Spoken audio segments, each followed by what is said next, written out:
In this entitled People Reddit story, a horrid neighbor dares her neighbor to do something about her behavior. The challenge was accepted, and not only did the neighbor fix her behavior, but her little dog too.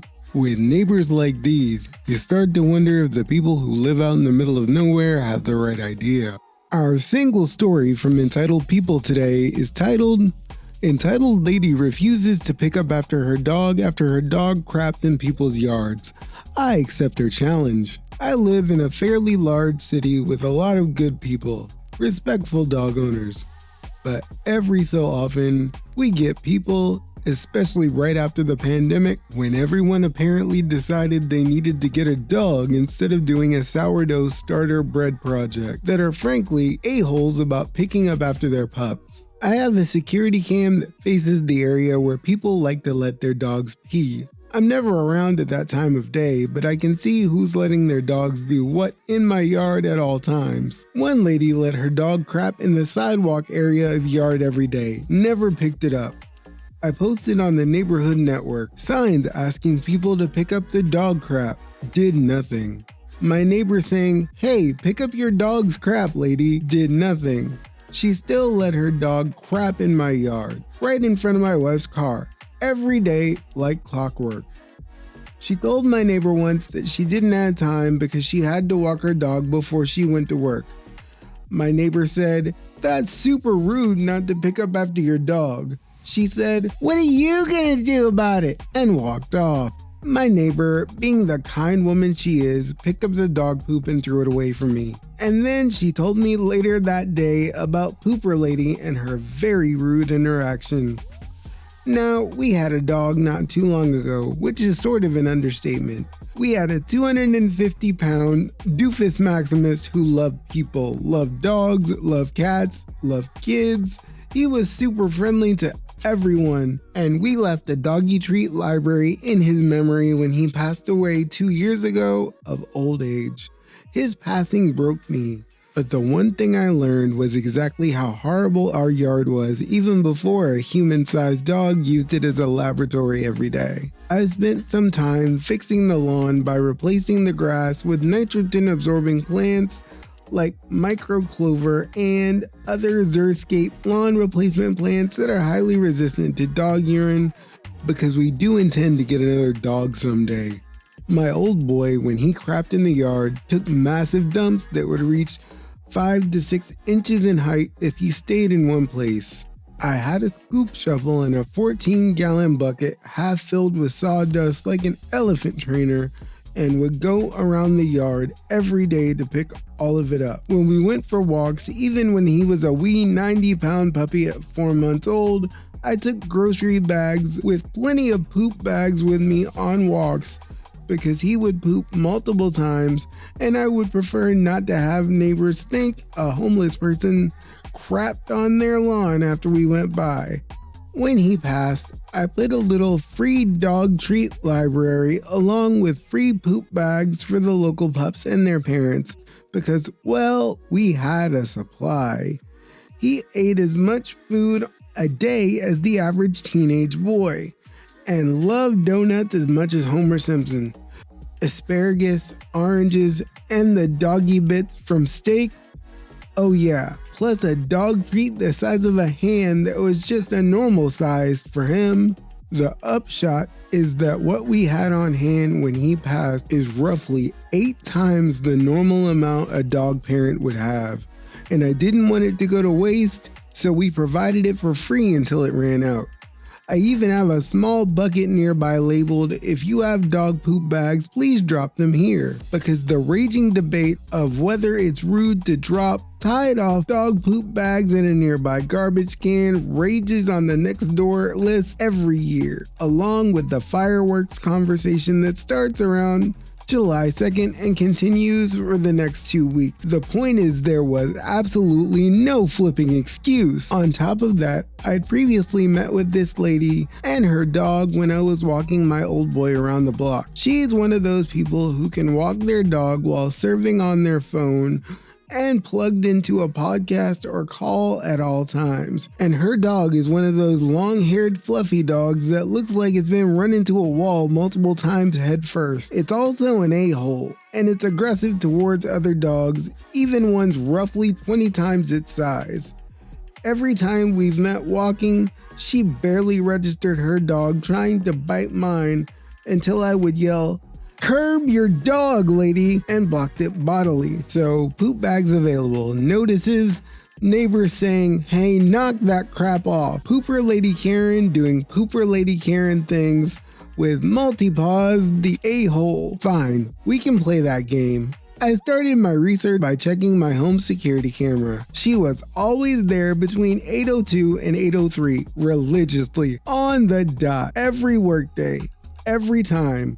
Never on weekends and never after 8:04 a.m. She was always dressed in very nice business casual with expensive shoes and a purse or sling bag, but never with poop bags. I set up one of my Rain Point Wi-Fi enabled automatic sprinkler hose bib things and connected two high volume, highly visible water sprayers for that grassy area, one on each side facing the sidewalk from my house with some overlap to the sidewalk strip to set a 180-degree semicircle, one in the sidewalk strip facing the house to set the same dispersal pattern. Nobody told me there was going to be geometry reading this one. The nice thing about the Rain Point is that it's hooked up to your house Wi-Fi and you can control it anywhere, anytime, just by pressing a button widget on your phone.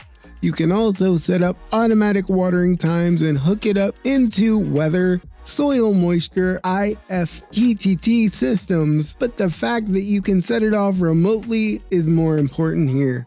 I set the timer to go off at 8:03 exactly and spray for 10 minutes on full blast.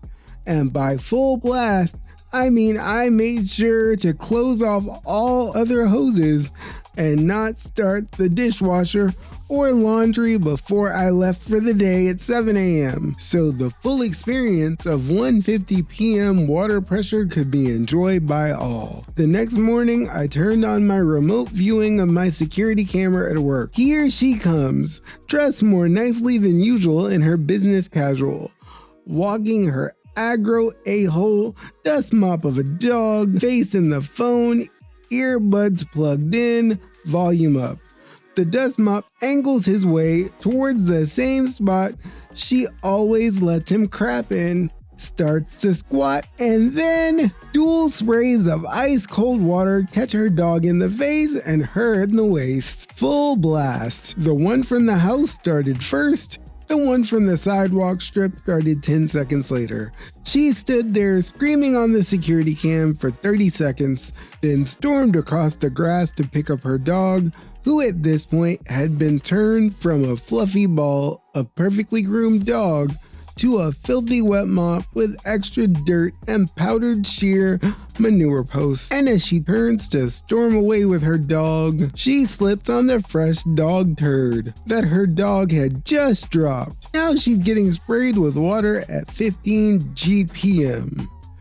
She lands on fresh microclover that's been lovingly fertilized with composted steer manure from our family farm the day before. So she doesn't get injured, but when she gets up, her very expensive business casual outfit is caked with dog crap, fresh grass stains, and steer manure. Karen exits stage left screaming. I start laughing so hard, my boss has to come out and ask what's the matter. I kept the Nextdoor tab on my browser all day, set to check for new posts from my specific neighborhood with keywords. I was not disappointed. About an hour later, I saw a Nextdoor post talking about how horrible people start watering their lawns during the time that people are walking their dogs. Yep, it's her. Someone replies to her threads saying, maybe just walk your dog a different way or go a little later. Arg, you don't understand. My dog is soaking wet and it ruined his grooming session for the week. And now I have to get him in and get him cleaned up after work. Well, thank you for the heads up, Pooper Lady. The next morning, I tuned into my security cam at work and had the smart timer widget up.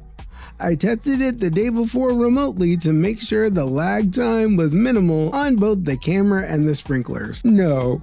She comes back? Seriously? Sure enough, here comes the pooper and his mistress right on time. Oh my god. She is dressed up in business wear, complete with heels and a full suit today, which, might be a bad choice. To her credit, she's a bit leery of the yard, but she's checking her watch and watching the sprinkler.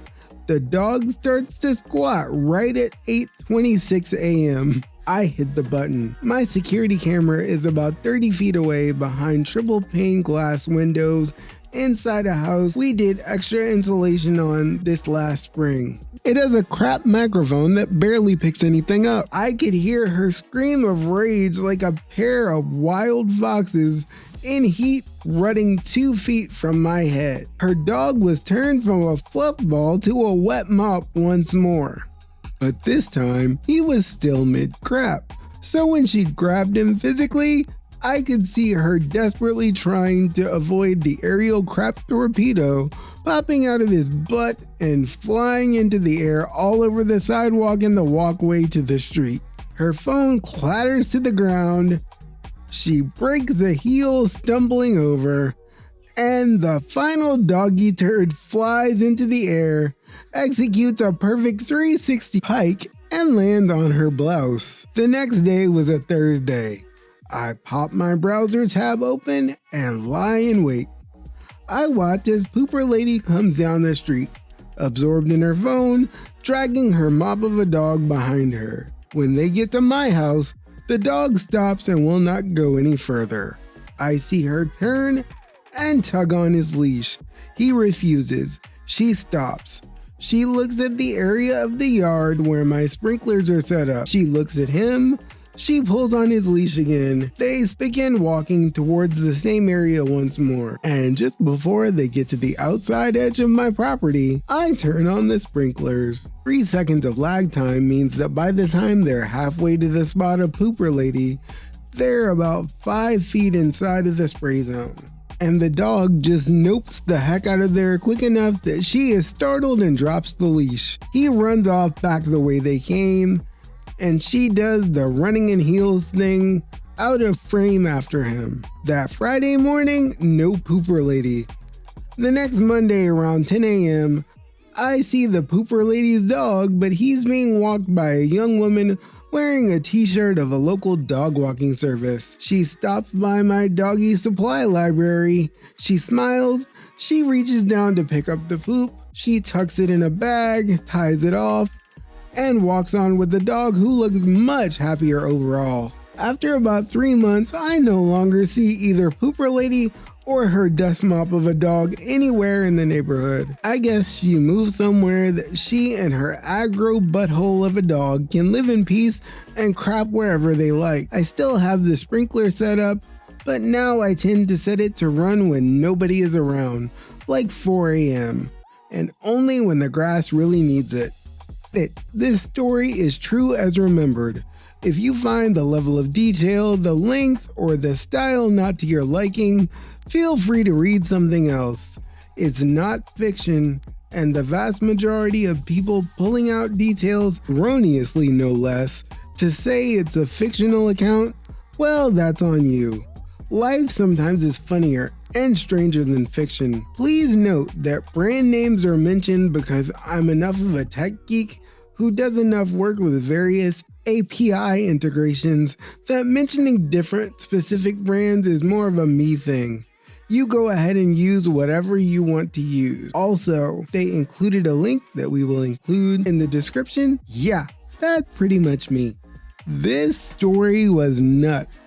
I had some other stories that I was going to do for this episode, but this story was way too funny, and I don't want to drag down the vibe trying to do another one. For the people on Reddit who may think this was AI, I don't care. This story was funny. I hope you had as much fun as I did reading it, because one of these days I'll do a blooper reel. I had to redo so many lines so many times because I would bust out laughing as soon as I got to the next part, because I did not read this story ahead of time, so the reactions are genuine. I loved every second of this episode, and I hope you enjoyed the ride with me. As usual, we'll keep doing more stories and more funny stuff, but you know what? I'm a little worried about how we're gonna top this one. Well, we'll always keep trying. As usual, like the video, watch the whole video, tell your friends about it, share, and subscribe if you haven't. We hit 120 recently. Now, can we get to 125? We will see you next time at Storytime with Sean S. I hope you enjoyed this story, and if you're like me, your stomach may still be hurting from laughing. We'll see you next time. Thanks so much for making it to the end of the video. You made my day. If you really like this kind of content, click on the screen for some other videos that I made that YouTube is showing you right now. It will be worth your time, and it'll probably be pretty funny. Thanks again. Catch you in the next one.